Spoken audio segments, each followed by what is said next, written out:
Where are you right now? I asked my daughter. She nonchalantly replied. Anywhere is fine. Frustrated, I insisted. Come home immediately. But my daughter retorted. No way. We're on an overseas vacation. We won't be back for another 3 days. When I called her, she didn't seem remorseful at all. Instead, she answered with high energy and laughter. As I passed by my daughter and son-in-law's house, I heard a faint cry for help from inside. The voice was incredibly small. It was the voice of my beloved grandchild. When I used my spare key to enter the house, I discovered my 5-year-old grandchild tightly bound in a rope, hidden deep inside the closet. My daughter and son-in-law had exposed my precious grandchild to danger, and the consequences were severe. Fueled by anger, I resolved that my daughter and son-in-law must be held accountable, no matter what. My name is Mary, and I am a grandmother now.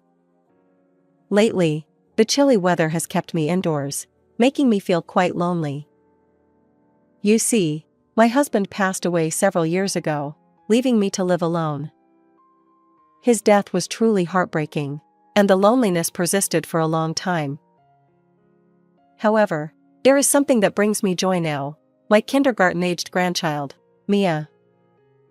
Over the past few years, I haven't seen my daughter Samantha and her husband Michael very often. The frequency of our visits decreased significantly after Mia was born. But despite being a somewhat absent grandmother, Mia has grown very fond of me. Occasionally, she'll say, I love you, Grandma. Each time she does, my heart swells with affection. As a result, I find myself buying her various things and even sending her allowances. People around me recognize this as grandma spoiling, but I have no regrets. Mia is my one and only grandchild, a precious presence that cannot be replaced. Right now, my love for Mia fills my heart completely. However, I also have concerns. It revolves around my daughter and son-in-law's parenting approach. Frankly, Samantha tends to prioritize her own needs over those of her child. And Michael, her husband, doesn't seem particularly attached to Mia. When I raised Samantha, I believed I showered her with affection, just as my late husband did. That's why deep down, I want to voice my complaints about Samantha's current family situation. On the other hand, I hesitate to interfere in their parenting decisions. Honestly, anything I say would likely be unwelcome, and they probably wouldn't listen. Moreover, if Samantha's stress being scolded by me was to inadvertently affect Mia, it would be disastrous. So, despite my conflicting feelings, I've decided not to meddle too much in their parenting choices. Although it's lonely not seeing Mia often, I know that if necessary, I can still visit her. Currently, they reside in the house where my late husband and I used to live. After his passing, managing the spacious home alone became overwhelming, so I handed it over to them. That's why I also have a spare key. Sometimes, I find myself thinking that I'd like to visit their home and see Mia, even if it's just spontaneously. One day, I had the chance to pass by my daughter and son-in-law's house after a long time. Since their home is quite a distance from where I currently live, I rarely visit on my own. However, there was a reason I decided to go there today. I had been invited by a friend who lives in the neighborhood. This friend happened to be a classmate from middle school, so I assumed we would reminisce about old memories. Little did I know that the conversation would take a much more serious turn. Mary, do you really know about Mia? Of course, she's my granddaughter. How could I not know? I answered matter-of-factly, unaware of my own ignorance. No, that's not what I meant. Could it be that Mia is experiencing abuse? Huh? My foolish voice blurted out instinctively. What do you mean? I decided to listen to my friend's detailed account. However, As I heard the story unfold, I felt increasingly uneasy. After hearing everything, I collapsed onto my knees. To think that Mia has been going through something like that without my knowledge. Seeing my exhausted expression, my friend tried desperately to console me. Well, we don't know for sure. It's just a rumor, but I thought I should mention it. Maybe you could stop by their house on your way back? According to my friend, Samantha and Michael have been frequently going out early in the morning and returning well past midnight. Of course, they don't take Mia with them. As a result, there's a neighborhood rumor that they leave their child behind and go out to play as a couple. Additionally, some people have noticed Mia spending long hours on the balcony. Concerned neighbors who tried to talk to Mia were usually met with Samantha's baffling response. She's fine. My daughter just loves the balcony. Hearing this, I couldn't help but think that my daughter and son-in-law might be capable of such behavior. While I believe I have raised Samantha properly, I can't fathom where things went wrong. My friend advised me to check on Mia's well-being, so I left the house promptly and headed toward my daughter and son-in-law's home. With my hands trembling slightly, I pressed the doorbell, but there was no sign of anyone coming out, only the sound of the chime echoing. Are they not home? I muttered, about to leave the premises. However, at that moment, I thought I heard something. Help! The word was faint, and my hearing had deteriorated lately, making it challenging to catch soft sounds. Unable to discern it clearly, I addressed the noise. Is someone there?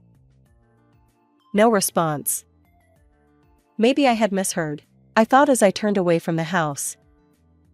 But finally, I distinctly heard the plea. Help! My spine chilled. The source of that desperate cry could only be Mia. As a doting grandmother, I couldn't possibly have misheard. Given the circumstances, my daughter and son-in-law were likely out somewhere. But even if they left their child alone, why would she be calling for help? My mind raced to the worst possibilities, and I swiftly used the spare key to enter the house. Mia! Mia! Where are you? My voice reached her, and from not too far away, I heard Mia's reply. Grandma? Yes, it's Grandma. I'm here. Mia informed me that she was inside the closet. My worst fears had come true. Mia was left bound in a tight coil of rope inside the closet. Mia! How could this happen? Desperate, I clawed at the rope, trying to free her as quickly as possible. But the knots resisted my efforts. The constriction was severe, leaving faint marks on Mia's skin. I grabbed nearby scissors and managed to release her from the restraints. Grandma, are Mom and Dad not here? Mia's voice trembled, resembling a fledgling bird frightened by an external threat. They're not here. It's okay. You're safe now. As I spoke, Mia flung herself into my arms, tears streaming down her face. My wet, disheveled clothes didn't matter. My daughter and son-in-law had gone too far. They had crossed a line that should never be crossed. Suppressing my trembling anger, I held Mia gently. Looking at her frail body once more, I noticed she had grown even thinner, weakened. She likely hadn't eaten properly for days. The marks from the rope on Mia's body were vivid, resembling bruises. These might take a while to fade. My anger surged uncontrollably, and I dialed Samantha's number. After a brief pause, a sluggish voice came through the phone. Hello? Her tone hinted at intoxication. It was inconceivable that she would be drinking while her own daughter was in such a weakened state. Suppressing my volcanic rage, I spoke in an icy tone. Where are you right now? Anywhere is fine. She didn't seem remorseful. Instead, her high spirits grated on my nerves. Samantha, answer truthfully. Where are you? Perhaps sensing my seriousness, she finally revealed their whereabouts. We're on a family vacation abroad. Why? A family vacation. Yet they left Mia locked in a closet. How could this be a family trip? I pretended to be fooled by my daughter's talk of including Mia. My daughter's mood was somewhat lowered, but her annoyance at my biting remarks showed through the nuances of her words. Regardless, come home immediately. Why? It's a special family vacation. We won't be back for another 3 days. Of course, I didn't expect them to return right away, but hearing it directly from my daughter only fueled my anger. Just as I was about to say something else, Samantha abruptly hung up, muttering, Busy. Samantha's attitude pushed me over the edge. To neglect one's own child and prioritize personal enjoyment, such behavior filled me with intense contempt and disgust. And to think that this despicable conduct came from my own daughter. I regretted my parenting decisions, and I felt a deep sense of apology toward my late husband. Amidst these complex emotions, I finally regained my composure when I saw Mia gripping my sleeve, her worried expression tugging at my heart. Mia was utterly weakened, so I rushed her to the hospital. According to the doctor, she was on the brink of severe malnutrition, but her life wasn't in immediate danger. For now, I felt relief that Mia was safe. Next, my anger toward my daughter and son-in-law exploded. They had endangered my one precious grandchild, and the consequences were severe. I resolved that my daughter and son-in-law must be held accountable, no matter what. It's truly heartbreaking to discover the extent of my daughter's actions. She's never done anything this extreme before. While the neighborhood gossip hints at mild mistreatment, I know my daughter isn't foolish enough to risk so much. If Mia were to reveal that she was genuinely abused, Samantha and Michael's lives would be ruined. Yet, I can't help but wonder about the reason behind such drastic measures. If there's a solid motive, perhaps I can arrest my daughter and son-in-law for child abuse. So, despite the painful memories it stirs, I decided to ask Mia for a detailed account of the situation. Mia hesitantly shared. Mom, one day, I saw Mom bringing home a man I didn't recognize. The implication is clear. Samantha was likely involved in an affair. My anguish deepened. Mia continued. I thought he might be Dad's friend, so I innocently asked. But Mom got furious. Piecing together Mia's account, it seems highly probable that Samantha was indeed having an affair. Facing exposure, she resorted to extreme measures like this. With all the puzzle pieces fitting, I took action. I contacted lawyers and authorities to prepare for justice against the couple who hurt my dear Mia. When I assured Mia that I'd protect her, she tearfully said, I want to live with Grandma. Moved by her words, I made a solemn vow, I'll be there for her, no matter what lies ahead. 3 days had passed, and my daughter and her husband returned from their trip. Still basking in the afterglow of their otherworldly experiences. Let's go on another trip together. Of course. As they inserted the key into the lock, an unsettling feeling washed over them. No matter how much they turned the key, the door remained stubbornly shut. Samantha puzzled over it, muttering, Wait, am I doing something wrong? Michael, equally perplexed, asked. What's going on? Samantha's frustration grew as the key refused to cooperate. She glanced downward and saw a sign that read, For Sale.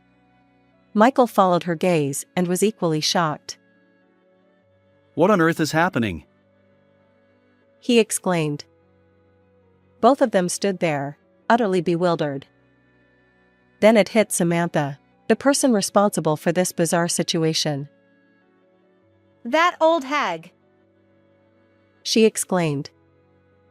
Grabbing her phone, Samantha dialed the number registered as annoying old lady. Hello?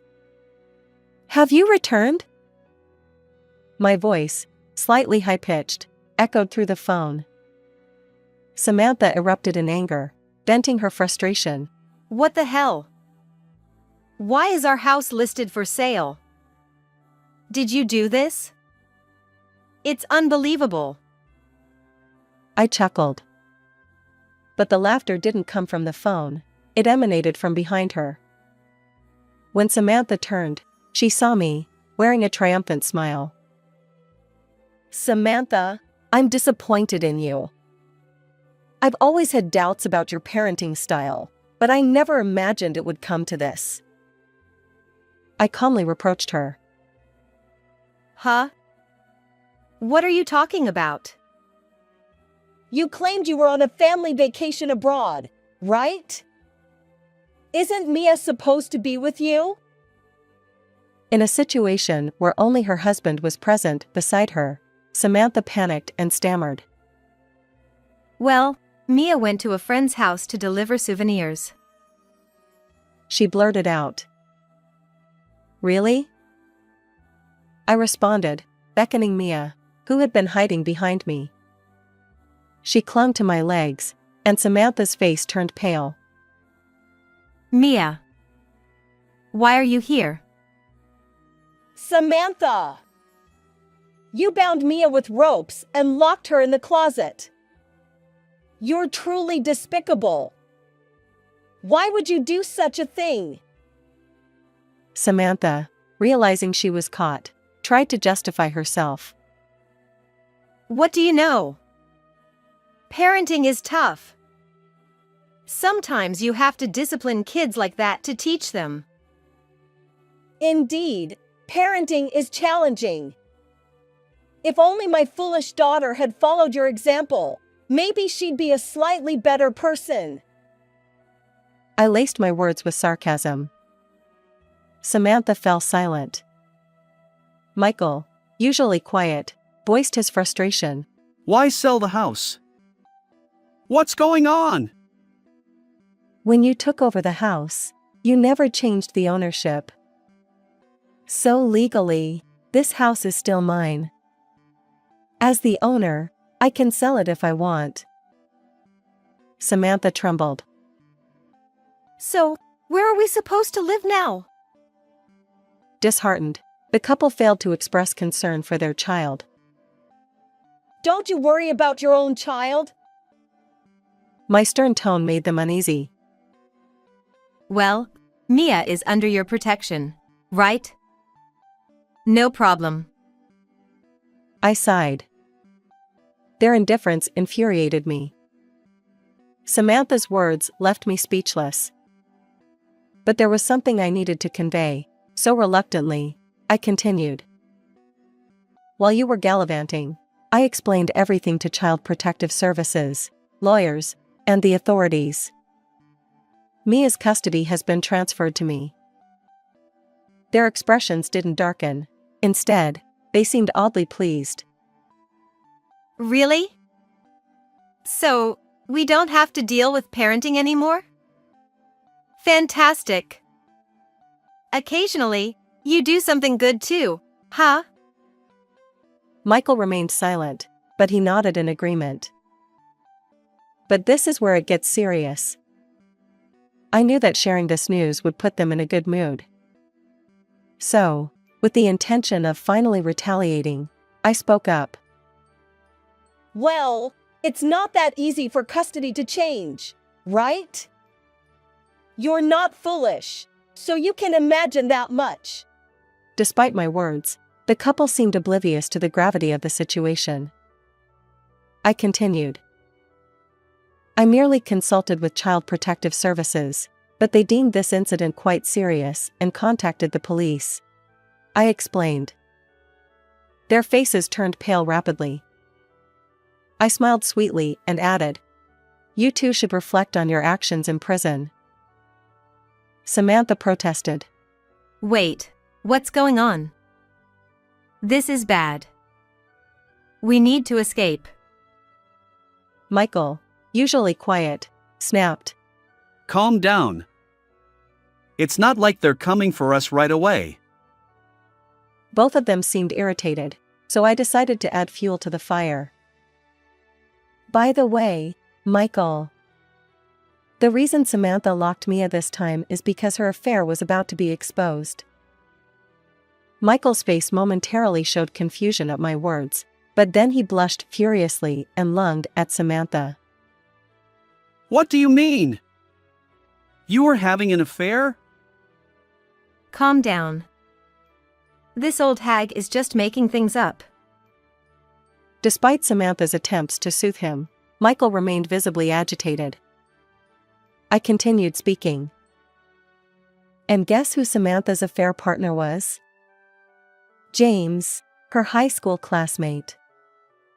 You know, the guy who lives nearby? Samantha's expression tightened. How do you know all this? Ugh. She had inadvertently admitted to the affair herself, and Michael was now berating her with fury. He was so angry that he could barely articulate coherent sentences. Seeing his rage, I found it somewhat amusing. But I wasn't done yet.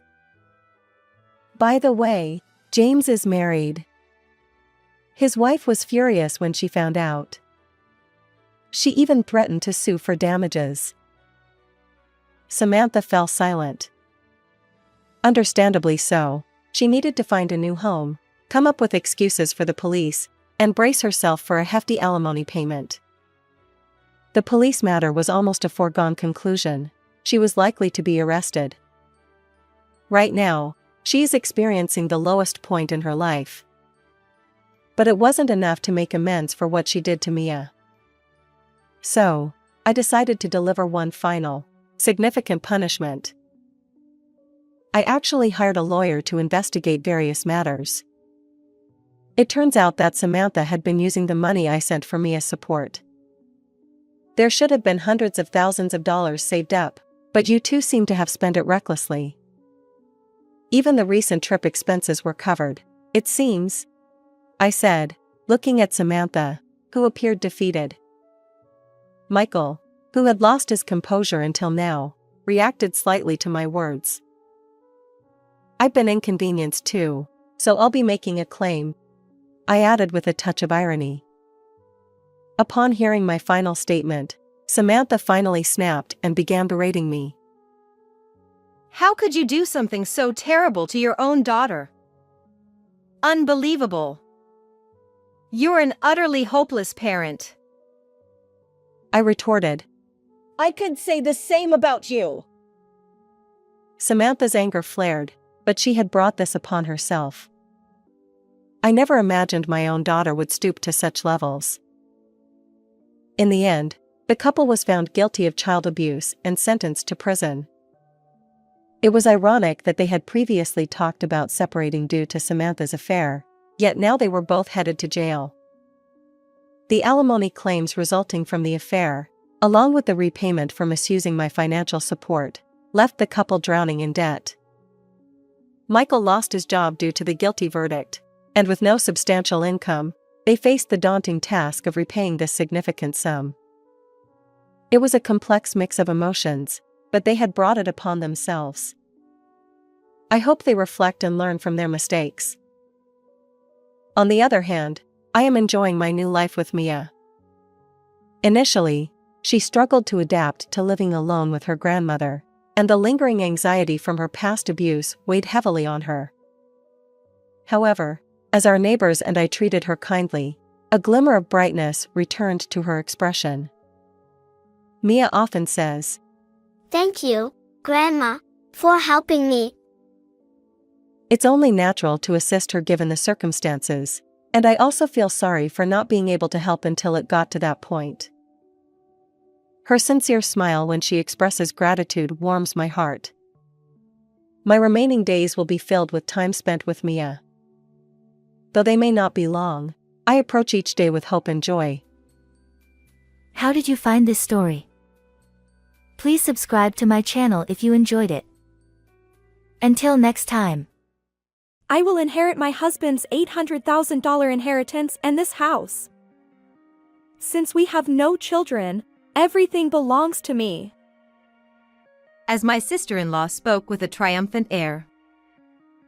My name is Amelia, a 45-year-old part-time worker. I have 2 sons with my husband, in 10th and 12th grade.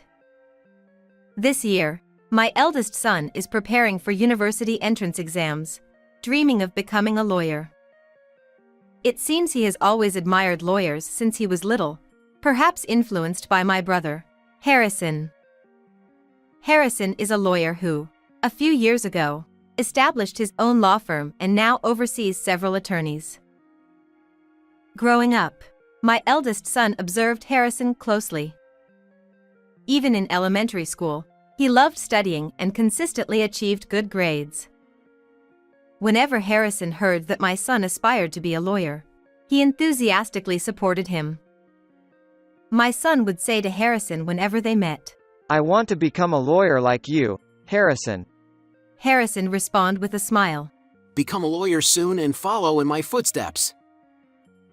Although Harrison was married, he and his wife didn't have any children. When he visited our home, he played with my sons, and they grew fond of him. Harrison's wife, 10 years younger than him, was a bit eccentric and difficult to get along with. We rarely had the chance to converse with her. Both Harrison and I lost our parents early in life. When I got married, Harrison stepped in as a parental figure for me. After my marriage, Harrison also tied the knot. When we learned that Harrison was marrying a younger woman, my husband and I teased him. However, meeting Harrison's fiancée in person left us surprised by her perpetually unhappy expression. Considering she was about to marry Harrison, we expected her to be cheerful, but instead, she glared at us with a stern face. In front of them, we would say things like, "You two make a lovely couple." But when we were alone with my husband, our true feelings surfaced. Why is she so grumpy when the marriage is already decided? My husband agreed, looking concerned. Not the most pleasant bride-to-be, huh? Despite our worries, Harrison married his 10 years younger fiancée.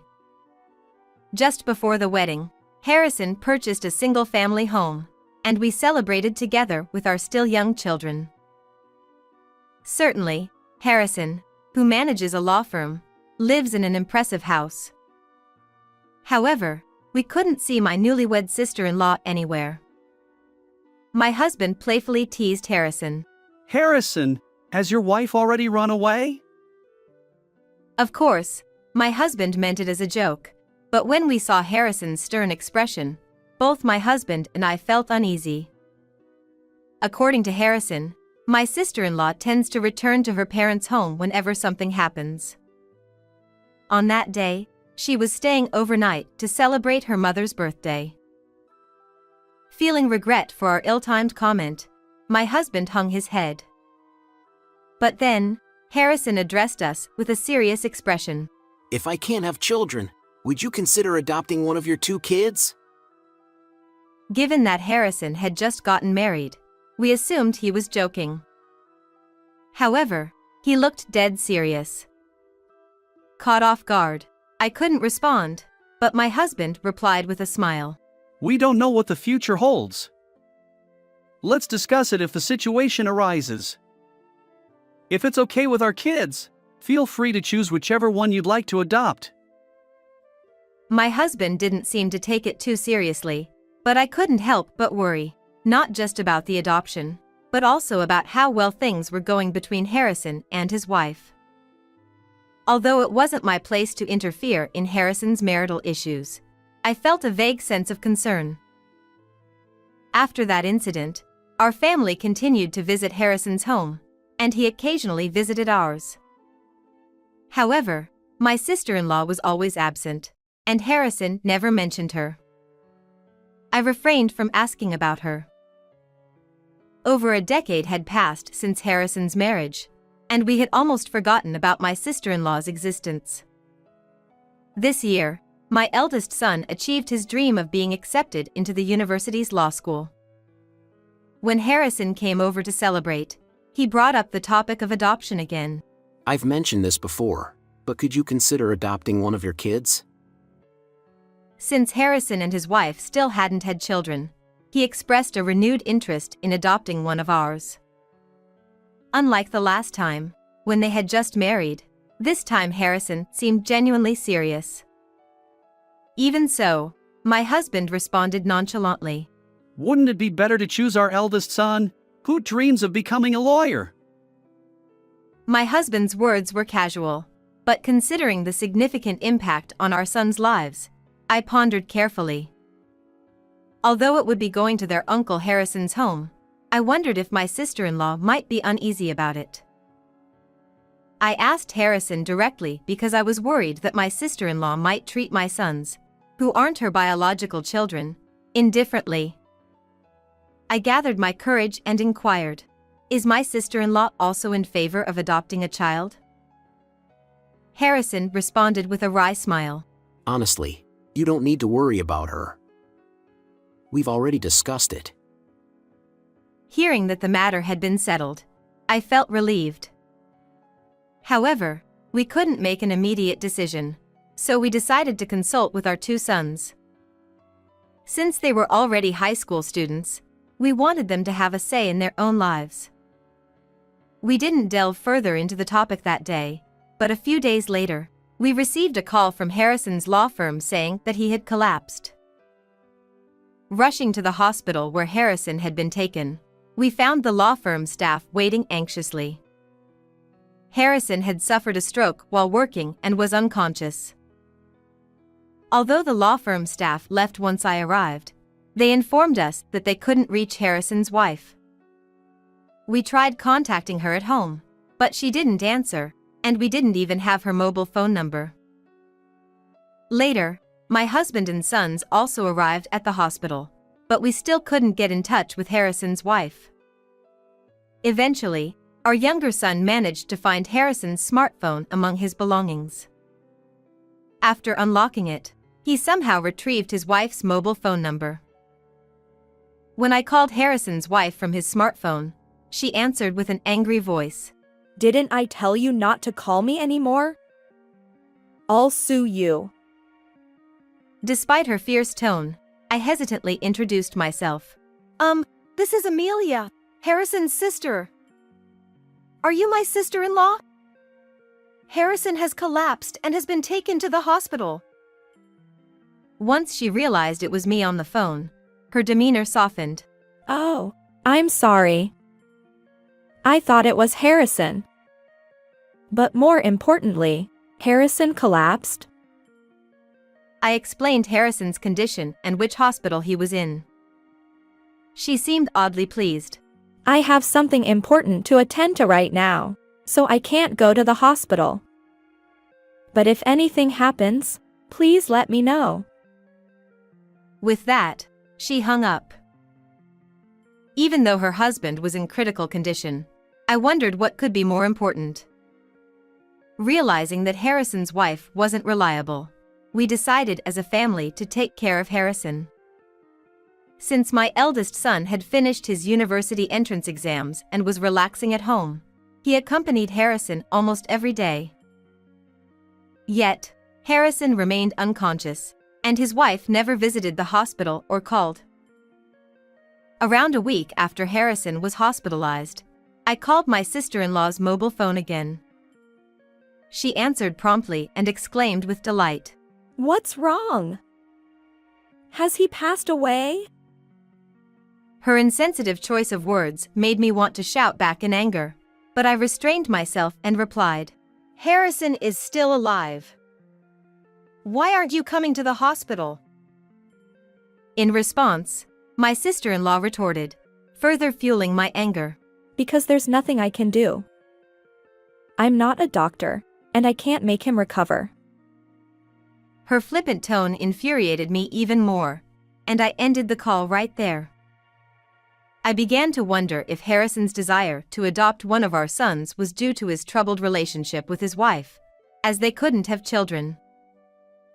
When Harrison's marriage was arranged, I asked where he had met his wife. He mentioned that they were introduced through a marriage agency. Perhaps his wife had married him with the intention of securing a comfortable life, knowing he was a lawyer. This thought fueled my anger further.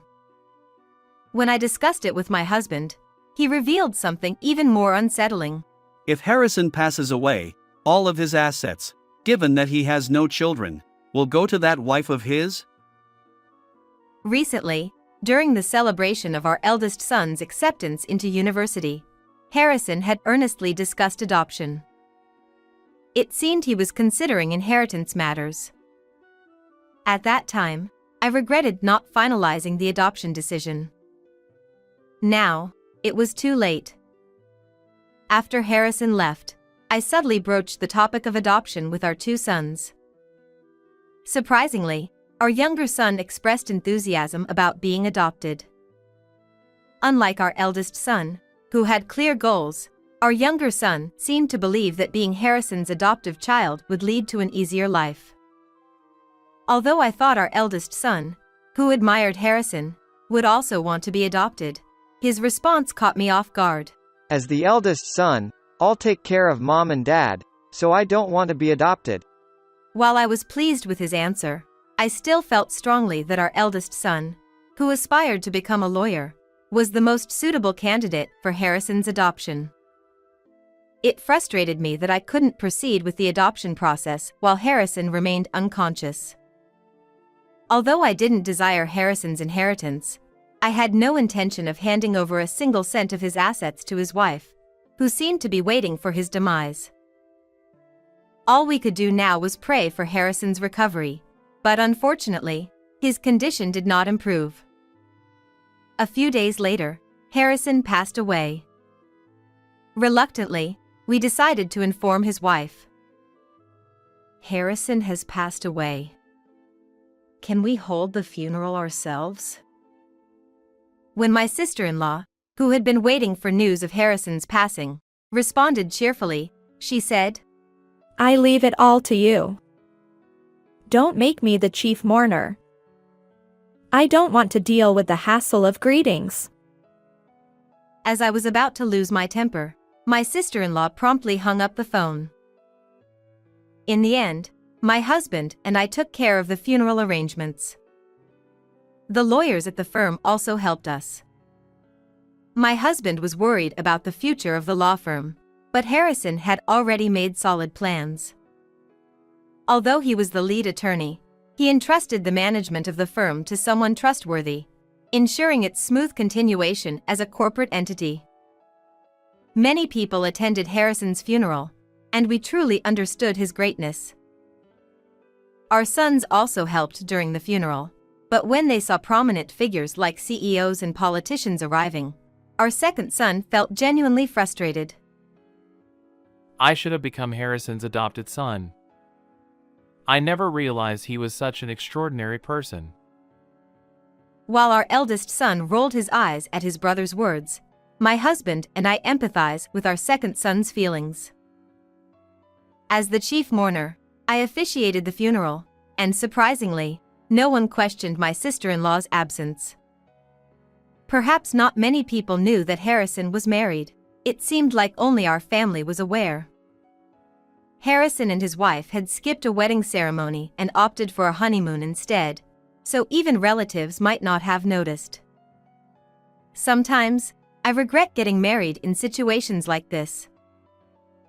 Despite Harrison's passing, his absent wife wasn't necessary at the funeral. Instead, I couldn't help but regret not adopting our second son sooner, especially considering that she would likely take all of Harrison's assets. Thanks to the assistance from the law firm, Harrison's funeral concluded successfully, and we invited everyone to Harrison's home for a meal. Thanks to all of you, I believe Harrison can rest in peace.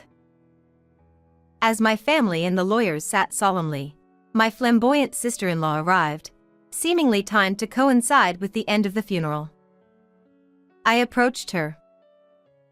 "What are you doing here now? Do you need something from us?" With a beaming smile, my sister-in-law loudly declared, I'll inherit my husband's $800,000 estate and this house. Since we have no children, everything belongs to me. As she spoke triumphantly, all of Harrison's subordinates from the law firm burst into laughter. Our family looked puzzled, wondering why the lawyers found it so amusing. Undeterred, my sister-in-law glared at them and snapped, What's so funny? Rude people. One of the lawyers, grinning, replied to her question. The lawyer said, "But you're no longer the representative's wife, are you?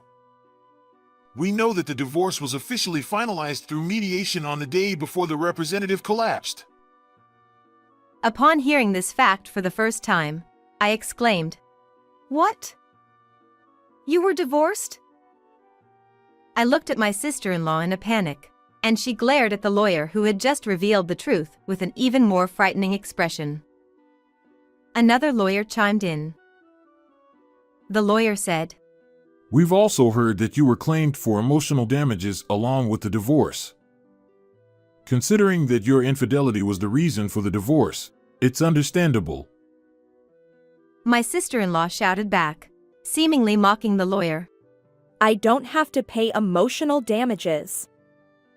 The person I was supposed to pay doesn't exist anymore. However, her attempt to belittle the situation was swiftly countered by the legal expert. Since the right to claim emotional damages is also inherited, you'll have to pay it to the representative's sister. At that moment, I realized that I was Harrison's sole heir. If the divorce was valid, then with no parents in the picture, I was the only one left. My sister-in-law seemed to realize this too, and she stared at me with a terrifying expression. I instinctively stepped back. Frustrated and unwilling to accept this, she shouted at the lawyers once again. Since the divorce is final, can't I get half of the property through asset division? The exasperated lawyer informed her. When the divorce was finalized, didn't you receive money from the representative? We have proof of the transaction. Besides, this house was purchased by the representative before the marriage, so it's not subject to asset division. Watching my sister-in-law being outmatched by the lawyers was quite entertaining. She seemed to recall something and, with a hint of laughter, blurted out, But there's still life insurance. I should still be the beneficiary. Amidst this tense atmosphere, my sister-in-law's calm demeanor impressed me. She had confidently claimed to be the beneficiary when she changed the life insurance recipient upon marriage. However, the lawyers promptly refuted her claim. Given the representative's responsible nature, we believe he changed the beneficiary when the divorce was finalized. As instructed, I searched through Harrison's valuables and found the life insurance certificate. My sister-in-law tried to snatch it from me, frantically checking the recipient. But her shoulders slumped when she realized it was still me. With nothing left to gain, she couldn't help but voice her true feelings. Being married to a lawyer, I thought I'd get a fortune, but I ended up with so little. And now, I have to pay emotional damages too. What a colossal failure. The stern-faced lawyer had a retort ready for her. The representative said the same thing. He regretted relying on a marriage agency. He said it was a big mistake. Harrison never told me anything like that, but he was honest with his colleagues and subordinates. The sister-in-law had nothing to say and left Harrison's house with her back bent. After that, the sister-in-law seemed to have agreed to pay the alimony in installments, but she had no job and had to look for one urgently. But she didn't seem to have worked seriously before, and she quit soon. She registered with a marriage agency again to find a rich man and get money easily. She tricked a man into giving her money by saying she needed it for the wedding, but he soon realized and reported her to the police. Harrison's subordinate lawyer told me that the sister-in-law was arrested for marriage fraud. To be honest, I didn't receive any alimony from her. When I went to check with the lawyer about it, that's when the story came up. The lawyer told me with a disgusted face, She's been arrested, so I don't think you'll get any alimony for a while. I didn't care about the alimony. I felt better knowing that the sister-in-law got what she deserved. I think Harrison would have wanted that too. I wanted the police to thoroughly investigate her other crimes and give her a heavy sentence in court. Unexpectedly, I inherited Harrison's property. My whole family moved to the house that Harrison left behind. We used to live in a rented apartment, so we were all very happy to live in a house. We all followed in Harrison's footsteps, but my eldest son studied harder than ever and worked hard to become a lawyer. He admired the lawyers who defeated the sister-in-law even more. He couldn't become an adopted child, but I hope he inherits Harrison's will and becomes a great lawyer like him. Only my second son was angry that I inherited all of Harrison's property and regretted it. I should have been Harrison's adopted child. Then I could have inherited everything. I smiled at my second son, who was joking half-heartedly. How did you like this story? Please subscribe to our channel. See you in the next video.